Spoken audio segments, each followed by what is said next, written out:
Bonjour et bienvenue sur notre plateau Glorieuse Destinée. Dans la rubrique La parole est à vous, Renato Bastos et David Davo vont répondre à la question posée: quelle différence y a-t-il entre le discernement spirituel et le don de discernement? Dans la rubrique Ressourcez-vous, je vous présenterai le livre Le don de discernement des esprits. Et comme d'habitude, nous terminerons avec le message de Franck. Mais tout d'abord, la parole est à vous. Bonjour et bienvenue dans notre rubrique La parole est à vous. J'ai la joie d'accueillir aujourd'hui le pasteur missionnaire Renato Bastos. Bonjour Franck. Ça va Renato? Bien et toi? Ça va bien. Nous sommes bénis avec un pasteur, un missionnaire en France et on a la joie de collaborer souvent. Amen. Et David Davo que vous connaissez. Vous allez bien? Oui. Ça va David? Toujours, écoute. Prêt pour parler de quelque chose que tu aimes, un don spirituel, le don de discernement des esprits. Je crois qu'on est dans une époque, une génération où on en a vraiment besoin. Ouais. Parce qu'il y a tout et n'importe quoi dit sur ça, Ouais. mais fait avec cela. Et à mesure que les ténèbres vont s'épaissir sur la planète, il faudra que les chrétiens n'aient pas seulement du discernement spirituel, mais qu'ils puissent aspirer au don de discernement. Quelle est la différence entre les deux? Le discernement spirituel est donné à tous les chrétiens. Ouais. Ça vient de la parole. Ça vient de la parole, ça se glorifie Dieu. L'expérience, la sagesse. Là, c'est donné à tous les chrétiens, mais le don, c'est donné à ceux qui aspirent. Ouais. Parce qu'on a besoin, dans certains cas, vraiment d'une touche divine pour comprendre ce qui se passe. Ouais. Parce que là, il y a une activité qui est spirituelle. Alors, les sources sont multiples. En fait, il y a plusieurs sources. Et souvent, quand on parle du discernement des esprits, on veut mettre toujours l'emphase sur les démons. Voilà. Mais non, il n'y a pas que ça, les gars. Il y a aussi la gloire de Dieu. Il y a Dieu. C'est ça. Tu sais, voyant qu'il avait la foi pour être guéri. Oui. C'est le discernement de Paul avec cet infirme de Lystre. Tu vois ce que je veux dire? C'est le discernement, il discerne.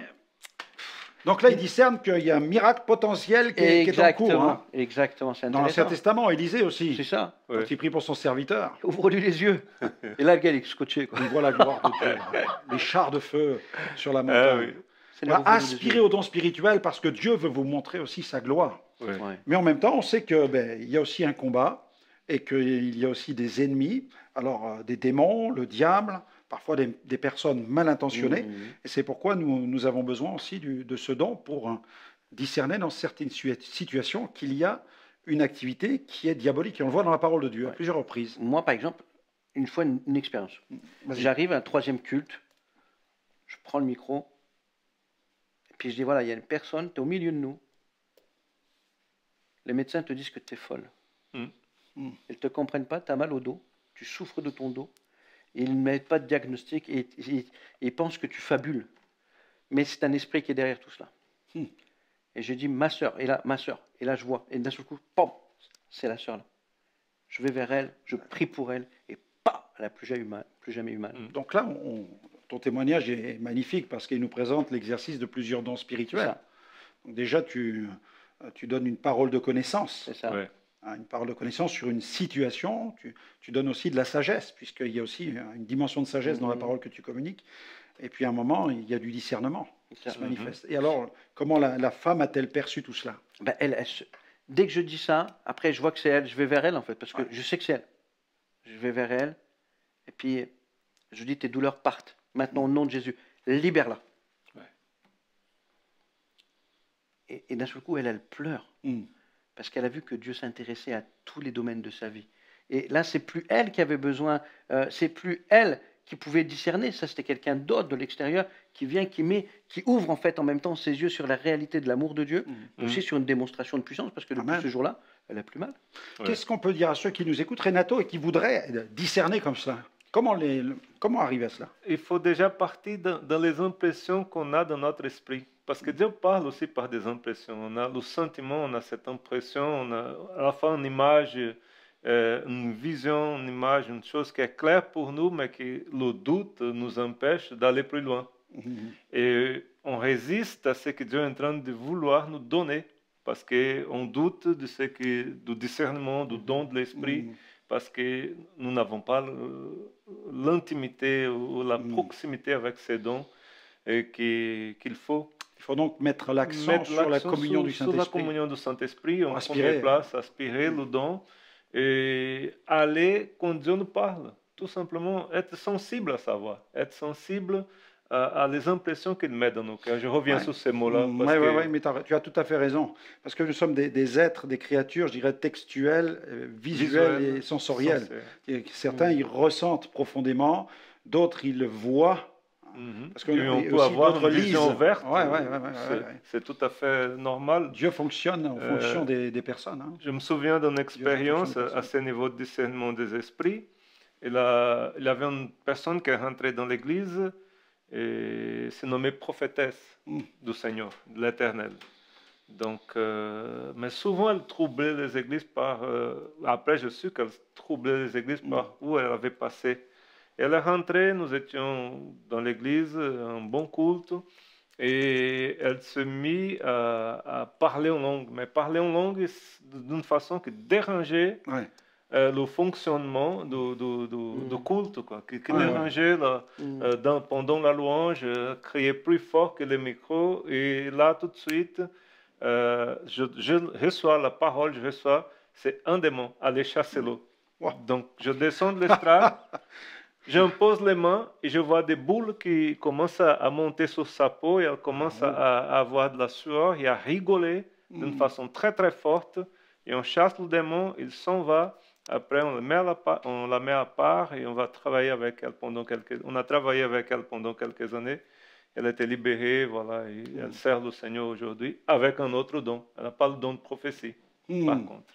C'est un démon qui faisait l'exercice du don pour tromper les gens avec cette dame. Oui, le don de discernement permet aussi de percer à jour, littéralement. C'est ce que signifie dans le texte original ce don, mettre en lumière quelle est l'activité spirituelle. Parce que parfois, des gens, comme tu le dis, peuvent être manipulés. Malheureusement, ça arrive. Des fois, des personnes sont manipulées. On le voit aussi dans la parole de Dieu. Par exemple, il y a la scène avec Jésus et l'apôtre Pierre. Donc là, la réaction du Seigneur est cinglante. Pierre qui s'oppose à ce que Jésus aille à la croix et se donne en sacrifice. À Dieu ne plaît, cela ne t'arrivera pas.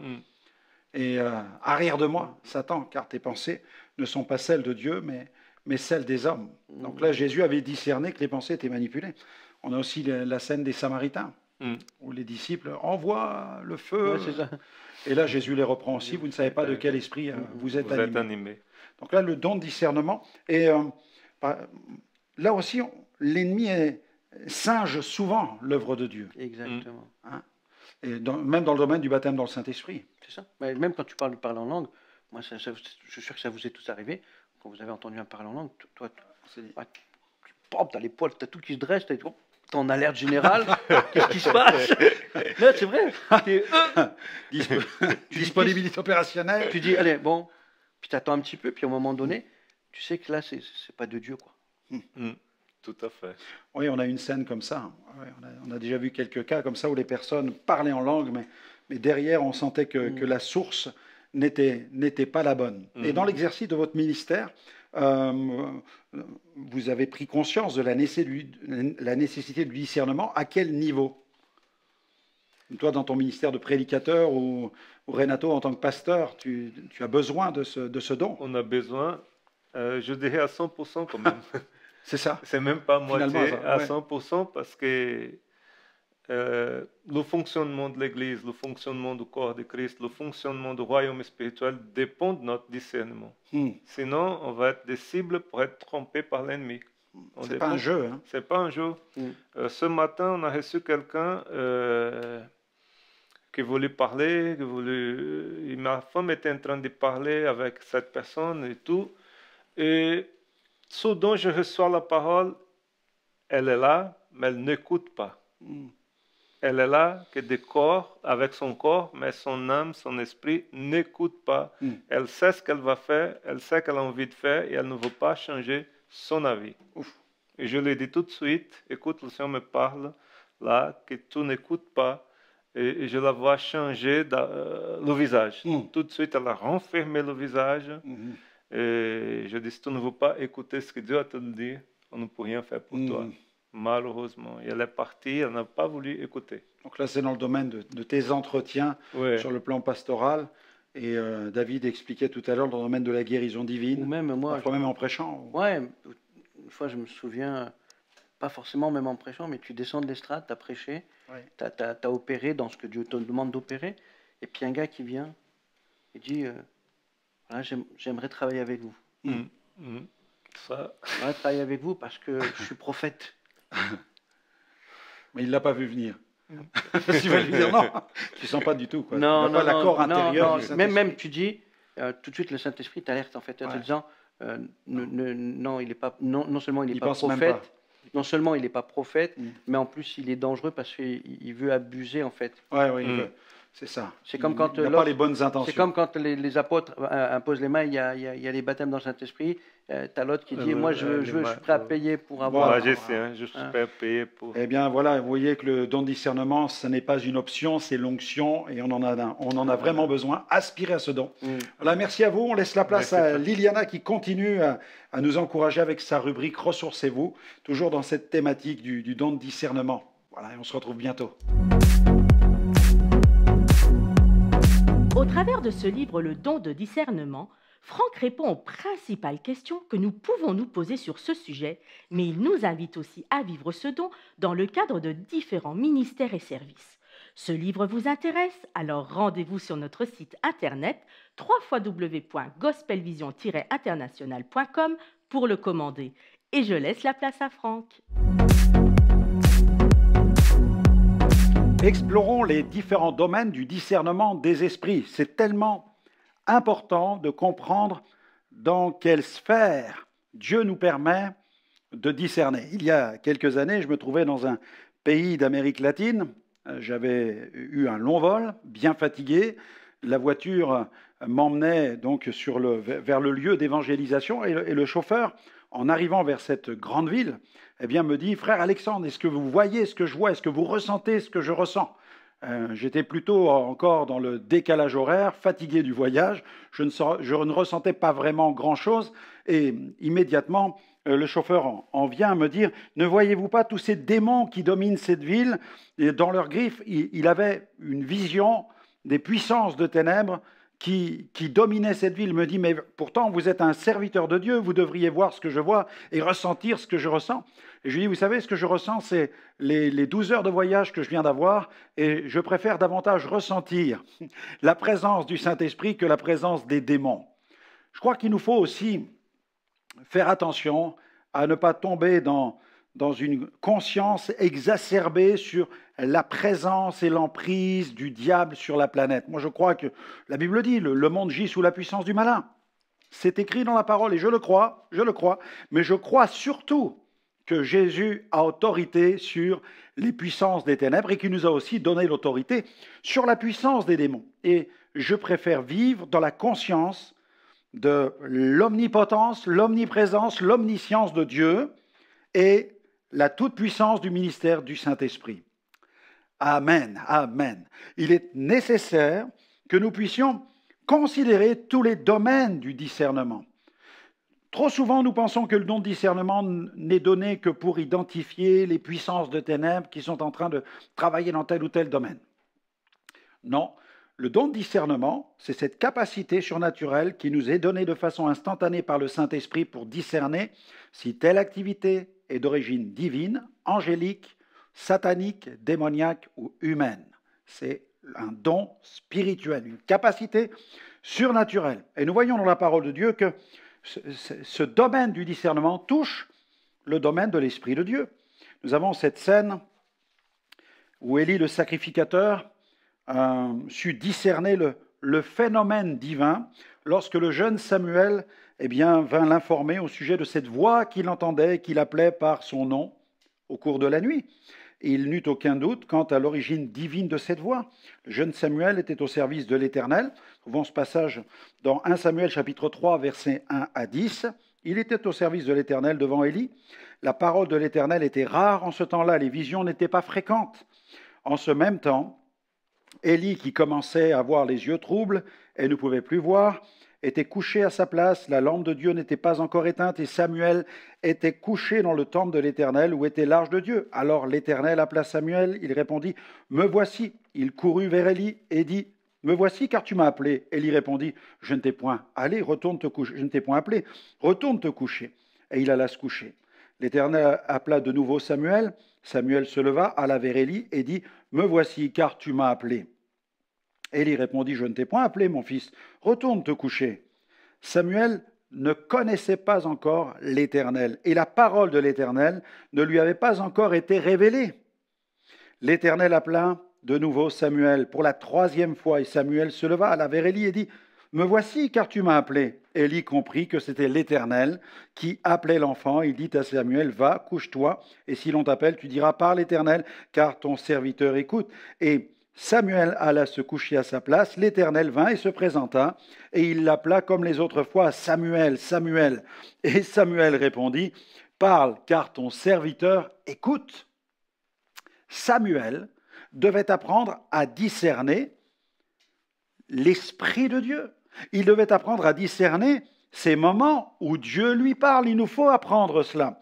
Un autre exemple de discernement frappant concernant l'activité divine se trouve dans cette scène de la présentation de Jésus par ses parents au temple, alors que Siméon avait été averti par le Saint-Esprit qu'il verrait le Messie avant de quitter ce monde. Dès qu'il vit Jésus et dès qu'il le prit dans ses bras, il discerna qu'il était en présence du Sauveur. Dans Luc chapitre 2, versets 25 à 33, « Et voici, il y avait à Jérusalem un homme appelé Siméon. Cet homme était juste et pieux. Il attendait la consolation d'Israël, et l'Esprit Saint était sur lui. Il avait été divinement averti par le Saint-Esprit qu'il ne mourrait point avant d'avoir vu le Christ du Seigneur. Il vint au temple poussé par l'Esprit. Et comme les parents apportaient le petit enfant Jésus pour accomplir à son égard ce qu'ordonnait la loi, il le reçut dans ses bras. Bénis Dieu et dis maintenant, Seigneur, tu laisses ton serviteur s'en aller en paix, selon ta parole, car mes yeux ont vu ton salut, salut que tu as préparé devant tous les peuples, lumière pour éclairer les nations et gloire d'Israël, ton peuple.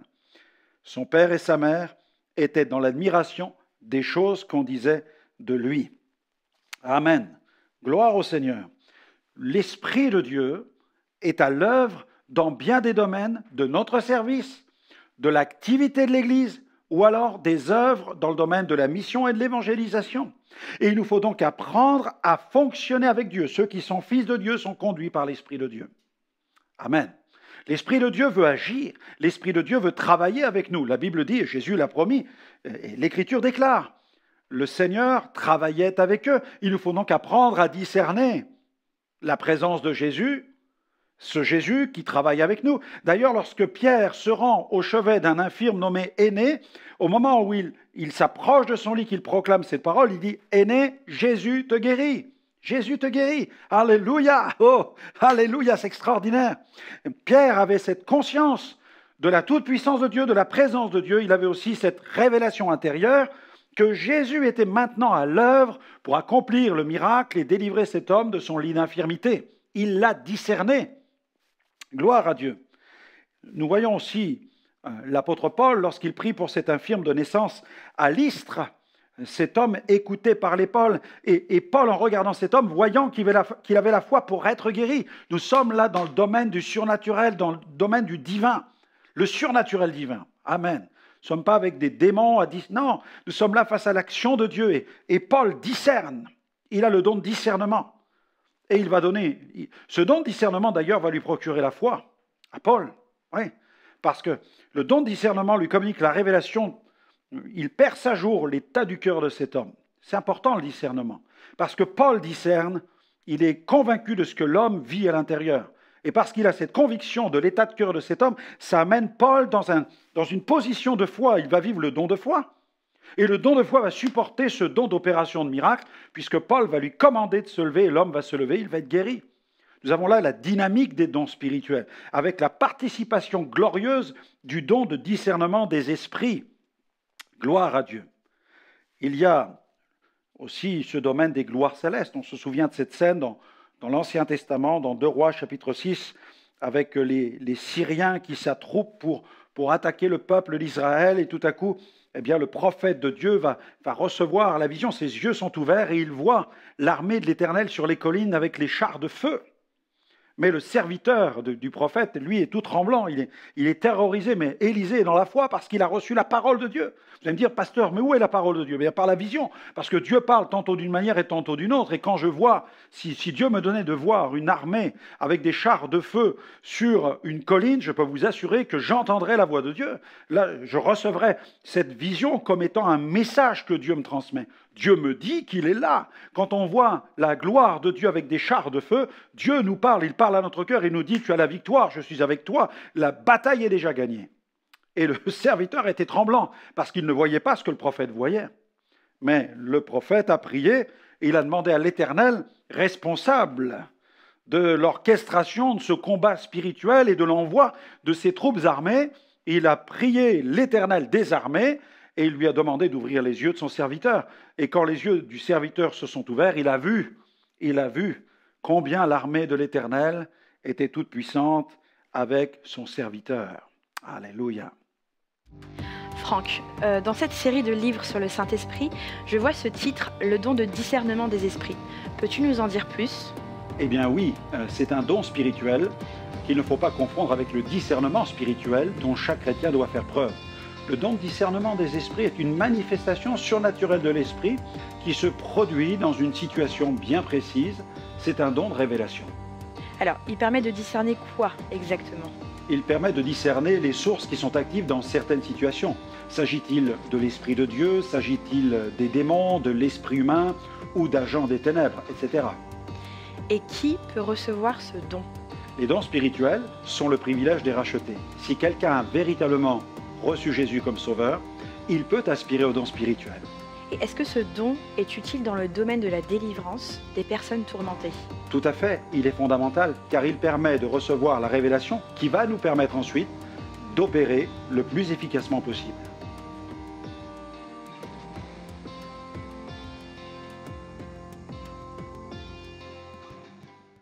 Et puis il y a d'autres domaines où il nous faut discerner les domaines touchant à l'activité diabolique. On voit Jésus dans la synagogue, dans Luc 13, versets 10 à 13, alors qu'il enseigne. Eh bien, il y avait là une femme possédée d'un esprit qui la rendait infirme depuis 18 ans. Elle était courbée et ne pouvait pas du tout se redresser. Lorsqu'il la vit, Jésus lui adressa la parole. Jésus la voit, mais il voit plus que l'aspect physique de cette femme. Il voit ce qu'il y a à l'intérieur d'elle. Jésus discerne, il perce à jour. Sa vie est comme un livre ouvert. C'est comme une fenêtre. Le discernement, c'est comme une fenêtre qui s'ouvre.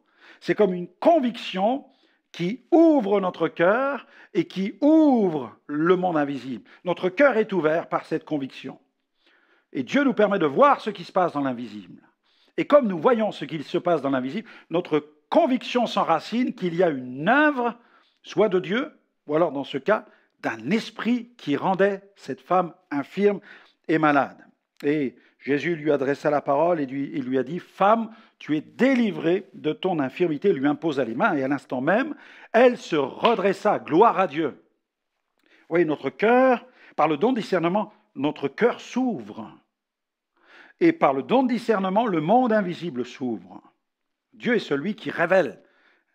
Dieu d'abord, doit ouvrir notre cœur. Il faut que nous aspirions au don spirituel. Sinon, nous n'allons rien discerner.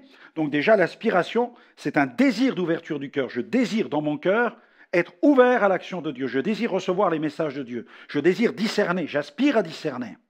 Et quand le Saint-Esprit agit, il ouvre mon cœur. Il ouvre les choses invisibles pour que je puisse voir et comprendre ce qui est en train de se produire, ce qui se trame dans l'invisible, ce qui est en train d'opérer dans l'invisible. Est-ce que Dieu est à l'œuvre? Est-ce que les anges sont à l'œuvre? Est-ce que les démons sont à l'œuvre? Qui est à l'œuvre derrière telle ou telle personne? Gloire à Dieu pour un tel don. Et nous voyons aussi Paul, à un moment, qui affronte une femme qui est tenue par un esprit de Python, et pourtant cette femme disait, elle proclamait une vérité, elle criait dans les rues de la ville de Philippe, elle disait « Ces serviteurs sont les serviteurs du Dieu très haut, ils vous annoncent la voie du salut. » Oui, ils vous annoncent la voie du salut. Dans le texte original, c'est « Hodos », c'est bien la voie du salut. Elle disait une vérité, elle disait la vérité.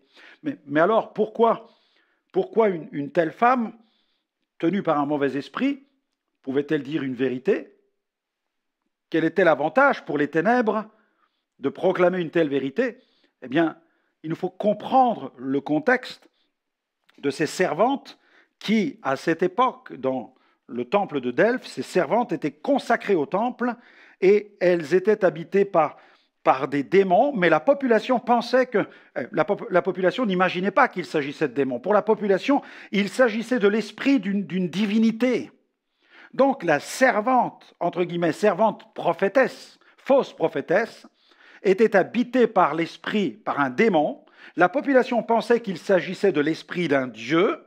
Et lorsque cette femme, au regard de la population animée de l'esprit de ce Dieu-là, proclame « Ses serviteurs sont les serviteurs du Dieu très haut », la population dit « Super, gloire au Dieu au pluriel », parce que la population croit dans le Dieu qui est dans cette femme. La population idolâtre croit à l'esprit qui habite cette femme. La population croit qu'elle est animée par une divinité, et cette divinité annonce une autre divinité. Donc en fait, ce démon, en proclamant que ses serviteurs étaient les serviteurs du Dieu très haut, cette divinité disait « Voici les serviteurs d'une autre divinité ». Donc il y avait syncrétisme. Syncrétisme, le diable est un malin. Par la bouche de cette femme, la population se disait mais il y a les dieux de ce temple, et puis il y a maintenant les dieux que ces hommes sont en train d'annoncer. Donc en disant ces serviteurs sont les serviteurs du Dieu très haut, ils vous annoncent la voie de la vérité. Ils entretenaient le syncrétisme, les démons entretenaient le syncrétisme dans la population, et la population n'allait pas choisir cette voie-là par rapport aux autres, mais ils allaient persévérer dans les ténèbres. C'est pourquoi Paul, à un certain moment, en a eu assez d'entendre la voix de ce démon qui entretenait la confusion. Et il n'avait pas besoin d'une telle publicité, d'un tel tapage. À un moment, il en a eu assez. Il a réprimé le mauvais esprit qui est parti et qui a obéi à l'autorité apostolique. Gloire à Dieu. Paul affronte une femme donc tenue par un esprit de divination. Mais il y a aussi parfois des personnes manipulées par les ténèbres. Je pense à la scène de Pierre où tout à coup Pierre, qui à un moment a été félicité par Jésus, tout à coup va être réprimé par Jésus. Parce que Jésus annonce qu'il va donner sa vie, qu'il va aller jusqu'à la croix, se sacrifier pour les péchés de l'humanité. Et tout à coup Pierre s'indigne et s'insurge et dit « À Dieu ne plaise ». À Dieu ne plaise, vous imaginez dire ça, à Dieu ne plaise. Nous n'avons que faire de ce que Dieu pense. Non, nous ne sommes pas d'accord. À Dieu ne plaise, cela ne t'arrivera pas. Jésus immédiatement a réprimé celui qui animait Pierre. Il a adressé un reproche à Pierre, mais en même temps, par ce reproche, il a réprimé celui qui poussait Pierre à le décourager de sa mission. Jésus lui a déclaré ceci. « Arrière de moi, Satan ». Donc, Pierre n'était pas possédé, bien entendu. Mais en regardant Pierre en face, Jésus s'adressait aussi à celui qui, par derrière, manipulait le serviteur de Dieu pour décourager Jésus d'accomplir l'œuvre rédemptrice pour toute l'humanité. À Dieu ne plaise, Seigneur, cela ne t'arrivera pas, dit Pierre, mais Jésus se retournant dit à Pierre, arrière de moi, Satan, tu mets en scandale, car tes pensées ne sont pas les pensées de Dieu, mais celles des hommes. Si quelqu'un veut me suivre, veut venir après moi, qu'il renonce à lui-même, qu'il se charge de sa croix et qu'il me suive.